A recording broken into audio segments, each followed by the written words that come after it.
आशा है कि आपको यह स्टोरी पसंद आएगी।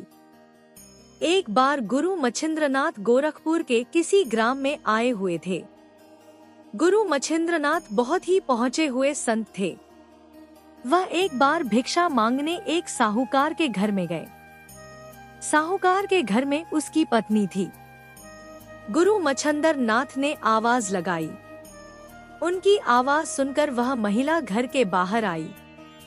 उसका चेहरा उतरा हुआ था। उसके उतरे चेहरे को देखकर गुरु मच्छिंद्रनाथ ने उससे पूछा कि आपको क्या कष्ट है, मुझे बताओ, मैं आपके कष्ट को हरण करने की कोशिश करूंगा। वह महिला बोली, महाराज, शादी के कई साल बाद भी मेरी कोई संतान नहीं है, इसलिए मैं दुखी हूँ। इस पर गुरु मच्छिंद्रनाथ ने उसे अपनी सिद्ध भभूत प्रदान किया और कहा, इसको आप खा लेना, निसंदेह आपको एक दिव्य संतान की प्राप्ति होगी। उसके बाद गुरु मच्छिंद्रनाथ उस महिला के घर से विदा लिया। इस घटना के 12 वर्ष बीत गए। 12 वर्ष बाद फिर गुरु मच्छिंद्रनाथ उस महिला के दरवाजे पर पहुँचे। वह यह सोचकर पहुँचे थे कि उस महिला के पुत्र को अपना आशीर्वाद देंगे। उन्होंने उस महिला से पूछा कि माता जी, आपका पुत्र अब कैसा है? उस महिला ने जवाब दिया कि महाराज, मैंने अपने पति के डर से उस भभूत को खाया ही नहीं। इस पर मच्छिंद्रनाथ ने कहा, तो फिर उस भभूत का आपने क्या किया? उस महिला ने जवाब दिया, महाराज, मैंने अपने पति के डर से उस भभूत को फेंक दिया। गुरु ने उनसे कहा कि चलो मुझे आप दिखाओ कि आपने उसे कहाँ फेंका। इस बात पर उस महिला ने उनको ले जाकर एक गड्ढे की तरफ इशारा करके बोला कि मैंने उस जगह पर आपकी दी हुई भभूत को फेंक दिया था। गुरु मच्छिंद्रनाथ उस गड्ढे के पास जाकर देखा तो वह गड्ढा गोबर से भरा हुआ था, मगर वहाँ एक गाय खड़ी थी जो वहाँ अपना दूध गिरा रही थी। दरअसल गुरु मच्छिंद्रनाथ बहुत पहुँचे हुए संत थे और उनका दिया हुआ वह दिव्य भभूत सिद्ध भभूत था, वह बेकार नहीं जा सकता था। गुरु मच्छिंद्रनाथ उस गोबर से भरे हुए गड्ढे के पास गए और उन्होंने उस बालक को पुकारा।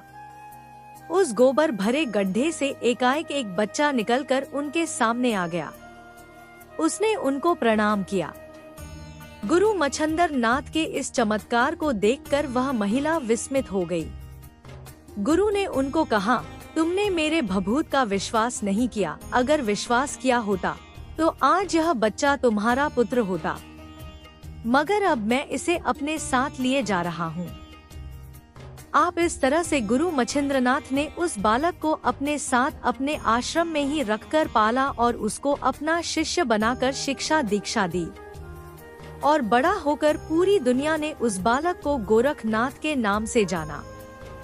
क्योंकि उस बालक का जन्म गोबर से भरे हुए गड्ढे से हुआ था और गाय ने अपना दूध पिलाकर पाला था, इसलिए उस बालक का नाम गोरक्षनाथ या गोरखनाथ रखा गया था। गोरखनाथ ने अपने गुरु मच्छिंद्रनाथ से योग शिक्षा ली। उन्होंने हठ योग द्वारा भगवान शिव से भी कई सारी सिद्धियां प्राप्त की। उन्हें शिव का अवतार भी माना जाता है। उनके द्वारा लिखी गई साबर तंत्र बेहद ही सिद्ध माना जाता है।